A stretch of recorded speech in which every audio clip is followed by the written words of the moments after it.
नमस्कार दोस्तों, देश भर के लाखों केंद्र कर्मचारी पेंशनर के लिए आ गई आज की 3 महत्वपूर्ण खबर। सभी केंद्र कर्मचारी व पेंशनर के लिए वीडियो काफी जरूरी होने वाला है। सभी केंद्र कर्मचारी पेंशन धारक के लिए वीडियो अंत तक देखना काफी महत्वपूर्ण है। तो चलिए दोस्तों, इस वीडियो के अंदर हम कौन कौन सी जानकारी आपको प्रोवाइड करने वाले चलिए जान लेते हैं। लेकिन उससे पहले आपसे छोटा सा निवेदन है कि वीडियो को अपनी तरफ से लाइक कर दीजिएगा, क्योंकि आपका एक लाइक ही हमारी मेहनत का फल होता है। साथ ही अगर चैनल पर फर्स्ट टाइम विजिट किया तो नीचे ब्लैक कलर के बटन को दबाकर चैनल को सब्सक्राइब जरूर कर लें, क्योंकि हम पेंशन के रिगार्डिंग वीडियो लेकर आते रहते हैं। साथ साथ आपको पेंशन को लेकर कोई दिक्कत आती तो उसको ऊपर भी हम वीडियो बनाते हैं। साथ ही साथ जो पेंशन मंत्रालय के आदेश जारी होते हैं पेंशन के रिगार्डिंग, उनको लेकर हम वीडियो लेकर आते रहते हैं। तो वीडियो को लाइक और चैनल को सब्सक्राइब जरूर कर लिए। इस वीडियो के माध्यम से कौन कौन सी खबर प्रोवाइड करेंगे चलिए जान लेते हैं। मार्च की पेंशन भुगतान के साथ एरियर भुगतान पर पेंशन धारकों के साथ हुआ भेदभाव। मार्च की पेंशन 50% महंगाई भत्ते के साथ आधे पेंशन धारकों को होगी भुगतान। जो मार्च की पेंशन आधे पेंशन धारकों को केवल 46% महंगाई भत्ते के साथ होगी भुगतान। क्या पूरी खबर जानेंगे, ऐसा क्यों हो रहा है, साथ ही इसके पीछे क्या कारण है, पूरी खबर आपको बताएंगे। साथ ही साथ मार्च की पेंशन भुगतान का आया मैसेज को देखे पेंशन धारक हुए परेशान। आखिरकार क्या क्या इस मैसेज के अंदर जो पेंशन धारक मैसेज आने पर हो गए परेशान, पूरा माजरा जानेंगे। चलिए दोस्तों, अगली बड़ी अपडेट आपको बताएंगे। आ गया 8वें वेतन आयोग का भुगतान। जी हाँ दोस्तों, क्या पेंशन धारकों को मिलने जा रहा है बोनस का कमीशन बहाली होगी। अब 12 साल पे केंद्र सरकार एडिशनल पेंशन संशोधन को लेकर देने वाली है आपको बड़ा अपडेट। इसी को लेकर पेंशन धारकों के लिए कुछ अन्य मुद्दे भी हैं। आखिरकार ये पूरे मुद्दे जानेंगे विस्तार से। सभी से एक छोटी सी रिक्वेस्ट है कि वीडियो को अपनी तरफ से लाइक और चैनल को सब्सक्राइब जरूर कर लीजिए। दोस्तों, बिना देर ना करते हुए खबरों का सिलसिला शुरू कर देते हैं। चलिए दोस्तों, पहली बड़ी खबर, मार्च महीने की पेंशन को लेकर पेंशन भोगी हो जाए सावधान। पेंशन का नहीं होगा मार्च महीने में भुगतान, साथ साथ एरियर भी नहीं मिलेगा। और बड़ी पेंशन के लिए एरियर को आपको क्या करना होगा, लंबा इंतजार, पूरी खबर जान लेते हैं। आपको बताते चले कि केंद्र सरकार के अंतर्गत 2 प्रकार के पेंशन भोगी, केंद्र पेंशन भोगी और डिफेंस के पेंशन भोगी। केंद्र के पेंशन भोगी की पेंशन बैंक के द्वारा जारी की जाती है, वहीं पर डिफेंस की पेंशन धारकों के लिए सपर्श के द्वारा जारी की जाती है। देखने में आता है कि पेंशन भोगी बैंकों से जो पेंशन लेते हैं उनकी हर महीने 25 तारीख को खाते में आना शुरू हो जाएगी पेंशन। वही डिफेंस अंतर्गत पेंशन भोगी की पेंशन 30 तारीख को या फिर 31 तारीख को खाते में जमा की जाती है। लेकिन इस महीने को आपको इंतजार करना पड़ेगा। आखिरकार क्या है कारण, आपको चलिए बताते हैं। आपको बताते चले कि मार्च महीना आर्थिक वर्ष का अंतिम महीना है। जी हाँ दोस्तों, इसलिए इस महीने की पेंशन महीने में जमा होकर आने वाली है। जी हाँ दोस्तों, 1 से 2 तारीख को जमा होगी और हर साल में ऐसा होता है। मार्च की पेंशन 5 अप्रैल तक सभी के खाते में जारी कर दी जाती है और जमा भी कर दी जाती है। जी हाँ दोस्तों, साथ ही साथ 50% डीए के साथ पेंशन होगी जमा। 13 मार्च 2024 को केंद्र सरकार ने पेंशन धारकों के महंगाई भत्ते में बढ़ोतरी का आदेश जारी कर दिया था और इस महीने की पेंशन के साथ 50% डीए का आदेश भी जारी कर दिया था। ऐसे भी अब पेंशन धारकों को इस महीने का पेंशन बढ़ने मिलकर वाली है। लेकिन इस महीने सभी पेंशन धारकों को पेंशन बढ़कर नहीं मिलने वाली। पेंशन धारक केवल बैंकों से पेंशन प्राप्त कर रहे हैं, उन्हें एरियर और 2 महीने के एरियर के साथ बढ़ी हुई पेंशन 50% डीए के साथ भुगतान करके दी जाएगी। लेकिन इस वर्ष पेंशन धारक पेंशन को उनको बढ़कर नहीं मिलने वाली, क्योंकि इस पर जो पहले मैसेज किया जाता था सपर्श टीम की ओर से, वो मैसेज आ चुका है, जिसमें सपर्श ने भी पेंशन भोगियों को उन्हें देखने मिला कि इस महीने की पेंशन उनके केवल 46% महंगाई भत्ते के साथ ही जमा की जाने वाली है। ऐसे में पेंशन धारकों को अप्रैल महीने का इंतजार करना पड़ेगा। 50% महंगाई भत्ते के साथ पेंशन पाने के लिए यहाँ पर इस प्रकार के पेंशन प्राप्त करने वाले पेंशन धारकों के लिए हालांकि झटका जरूरी है।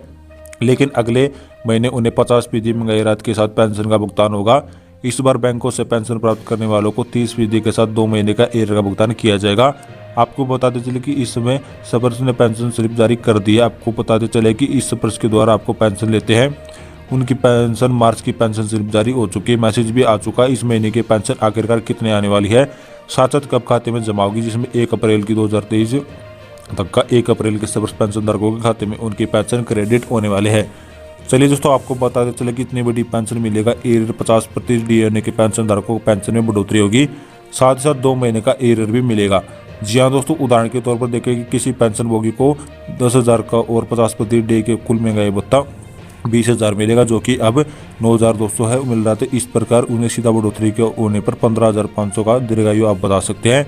विस्तार से केंद्र पेंशन धारकों के लिए केंद्र सरकार ने बोटी बद्धा आदेश जारी कर दिया, जिसमें पेंशन धारकों के लिए काफी राहत मिली है। अब पेंशन धारक दीर्घायु नामक ऐप का यूज कर पाएंगे, जिसके चलते पेंशन धारकों को जीवन को आसान बनाया जाएगा। पेंशन रिगार्डिंग जो भी समस्या देखने को मिलती है उनका हल किया जाएगा। चलिए इसके माध्यम से केंद्र सरकार ने पेंशनधारकों को क्या सहूलियत प्रदान की है कोशिश के जरिए जान देते हैं। पेंशनधारक फैमिली पेंशनधारकों के लिए जीवन को सुलभ बनाने की सीपीएम ने एक महत्वपूर्ण आदेश जारी कर दिया। इसमें कहा गया कि पेंशन के ऑटो एलिजिबल पेंशन को पेंशनधारक फैमिली पेंशनधारकों के कार्यालय के चक्कर लगाने की जरूरत नहीं है। उसके द्वारा सारा काम घर बैठे ही मोबाइल की सहायता से दीर्घायु ऐप नाम के द्वारा किया जा सकता है। पेंशनधारकों की दूर होगी परेशानी। सीपीएम द्वारा आदेश में कहा गया कि पेंशनधारक फैमिली पेंशनधारकों को एक संबंधित फैमिली पेंशन से संबंधित किसी तरह की परेशानी होती है, इसलिए सीपीएम का एक मोबाइल एप्लीकेशन विकसित किया गया जिसका नाम दीर्घायु है। इसे उपयुक्त ऐप के माध्यम से पेंशनधारक एक स्लिप के किसी भी तरह की समस्या का निजात पा सकते हैं। अपनी पेंशन स्लिप डाउनलोड करनी है तो पिछले 24 महीने के ट्रांजैक्शन देखने हो तो पेंशन स्लिप रिवीज करनी स्टेटस करना हो तो ऐप के माध्यम से सारी जानकारी मिल जाएगी। चलिए दोस्तों आपको पता चलेगा कि दीर्घायु ऐप्स की विशेषता क्या है। केंद्र सरकार ने इस ऐप के बारे में प्रचार प्रसार करने के लिए कहा है ताकि पेंशनभोगी आसानी से इसका डाउनलोड करने का इसका फायदा उठा सके।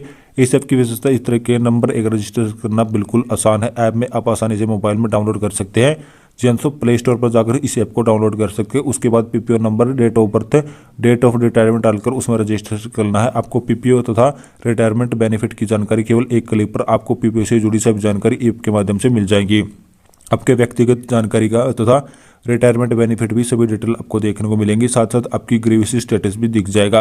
इस ऐप के माध्यम से आपको जानकारी प्राप्त हो सकती है। आपकी ग्रीवेंस में सारी जानकारी इसके द्वारा मिलेगी। कोई ग्रीवेंस का स्टेटस करना है, चेक करना है, वो इसके माध्यम से किया जा सकता है। 24 महीने के पेंशन स्लिप तथा मंथली बैंक अकाउंट स्टेटमेंट एक ऐप के माध्यम से आपको पेंशन से जुड़ी पिछली 24 महीने की पेंशन स्लिप का क्लिक से डाउनलोड कर पाएंगे। इसके साथ ही मंथली बैंक अकाउंट स्टेटमेंट भी चेक कर पाएंगे। हिंदी में उपलब्ध है। ऐप पूरी तरह से सुरक्षित है। रजिस्ट्रेशन के समय ओटीपी के द्वारा वेरीफाई किया जाता है। यह ऐप हिंदी में भी उपलब्ध है। सभी विभागों पेंशन विभागों को निर्देश सरकार भी विभागों से कहा गया पेंशन धारकों को इसके बारे में सूचित किया जाए। सभी बैंकों को निर्देश दिए गए। वही दीर्घायु पटल ने एक बारे में प्रचार करता था पेंशन भोगियों को इस बारे में अवगत कराए। जैसा कि आपको पता है मेमोरेंडम भी देख सकते हैं। भारत सरकार ने इसके बारे में जारी कर दिया है। दीर्घायु ऐप के बारे में सभी पेंशन धारकों को सूचित करने का प्रयास किया गया है। चलिए दोस्तों अगली बड़ी खबर सेवानिवृत्त कर्मचारी और पेंशन एसोसिएशन केंद्र कर्मचारियों की बड़ी मांगे रखी गई है। केंद्र सरकार इन्हें जल्द ही पूरा करेगी। इसे लागू किए नहीं जा सकते सभी कर्मचारी पेंशनों के लिए जानना काफी महत्वपूर्ण है। सबसे पहले 8वें वेतन आयोग के गठन की मांग कर रही है। दूसरी बड़ी खबर पेंशन को आयकर से मुक्त रखा जाए। साथ साथ जो पेंशन की तीसरी मांग रखी गई है पेंशन धारकों को मिले बोनस। साथ साथ जो चौथी मांग रखी गई है रेलवे टिकट पर 50% छूट तथा पांचवी मांग रखी गई है पुरानी पेंशन बहाल की जाए। इसके साथ साथ छठी मांग आपको न्यूट कॉम्पिटिशन की 12 साल की फी किया जाए। केंद्र सरकार की इसके साथ साथ 7वें वेतन आयोग पर रखी गई है उम्र के अनुसार पेंशन बढ़ोतरी लागू की जाए। सरकार ने 65 वर्ष की आयु से पेंशन पर देंगे 5 साल के अंतराल पर 5%, 10%, 15% बढ़ोतरी लागू करनी है। साथ साथ उसकी मांग की गई 30 जून को रिटायरमेंट होने वाले को नेशनल इंक्रीमेंट का फायदा भी दिया जाए। 18 महीने एज को तुरंत प्रभाव से बहाल किया जाए। तो दोस्तों हम आशा करते हैं कि आपको हमारी जानकारी पसंद आएगी तो वीडियो को लाइक करें, शेयर करें तथा चैनल को सब्सक्राइब करें। तो दोस्तों मिलते हैं एक और नई वीडियो के साथ, नई अपडेट के साथ। जब तक के लिए धन्यवाद।